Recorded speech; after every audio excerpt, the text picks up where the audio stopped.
It's easy to be a Monday morning quarterback and overanalyze the decisions after you've already made them. Maybe you made a certain move or a big decision in your life, and these unknowns, these things come up that you couldn't account for when you were underwriting the decision initially. We all have gotten through it. We've all made decisions that maybe we thought was going to be for the best, and it turns out that there was something that comes up that just pulls you off the path that you had hoped that it was going to lead you down. The Bible reminds us that clarity often comes at the end of a situation and not at the start. In Ecclesiastes chapter 7, verses 8 through 10, it says, "The end of a matter is better than its beginning, and patience is better than pride." And so it's just inevitable that when making a decision, obviously it's important to weigh out the pros and cons, but there's going to be these unknowns that just happen. Life happens. It pulls you off the path. And I have a lot of these conversations with my buddies about the decisions that we've made. Was it worth chasing all the time, transferring out of my high school, transferring out of college, moving to a ton of different states throughout my life and trying all these different business opportunities, jobs, etc. Like, what's really worth it and what matters most at the end of the day?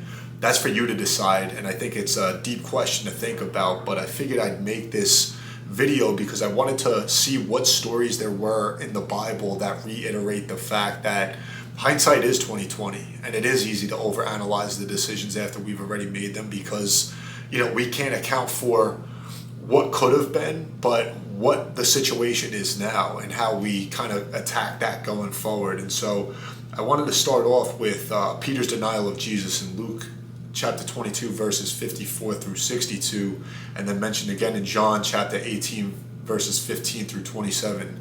So basically, Peter insists that he'll never deny Jesus, and he's strong and bold, and then opposition hits, and under pressure he folds, not once, but 3 times.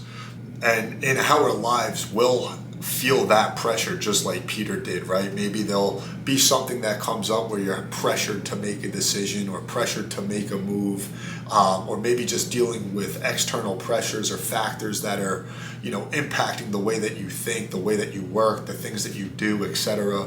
We see it happen here with Peter when that pressure clouds his judgment, and afterward the truth and the consequences were painfully clear.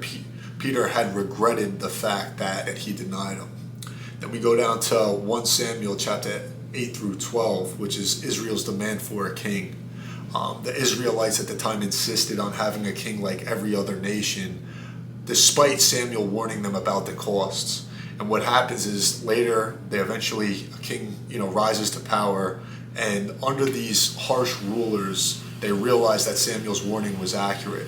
And so a lot of times we can also make impulse decisions or comparisons. Look what this person's doing. Why is this person so successful? Why am I doing X, Y, and Z and not getting the results like this person is, right? And it's easy to compare. It's easy to, make these quick decisions, these rash decisions, which are decisions that we'll later regret once the outcome plays out, just like what we see happen here.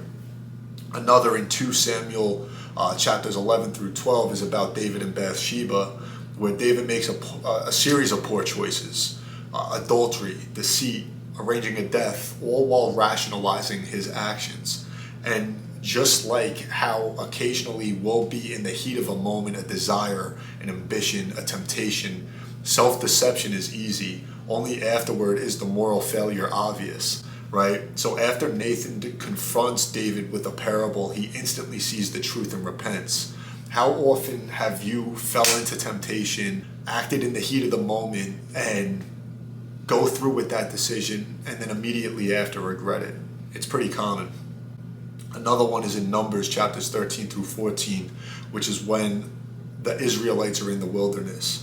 So what happens here is that God brings the Israelites out of Egypt and promises them a rich land flowing with milk and honey. So Moses sends out 12 spies to scout the land of Canaan, and they see this great nation, but it was also filled with large warriors known as the Anakim. And so these spies come back and tell them that they're stronger than we are, they're bigger than we are, it's just not going to happen. There's no point of us trying to go take over. There's no point of us even going to try.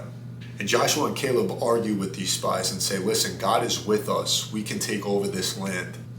And what we see happen here is that the people side with fear, refuse to enter, and they even talk about choosing a new leader to take them back to Egypt. And because of this, God tells them that they'll now wander the earth for 40 years.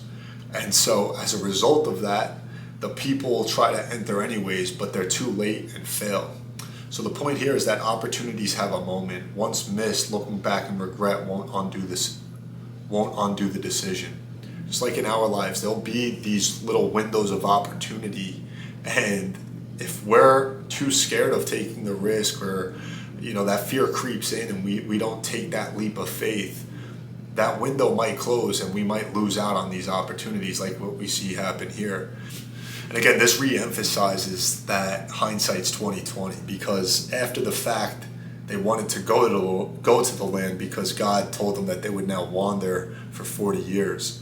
But while they had that small window of opportunity to do so, fear took over. Just like we'll occasionally face in our lives, we'll have very small windows of opportunity. We need to be willing to take that risk. And again, it's always easy to analyze or overanalyze the decision after you made it, whether you wound up going for it or not. And so I thought this would be a relevant video to share. Again, it's something that I think about pretty often and talk through with my buddies, my brother, my family, etc. I hope that you guys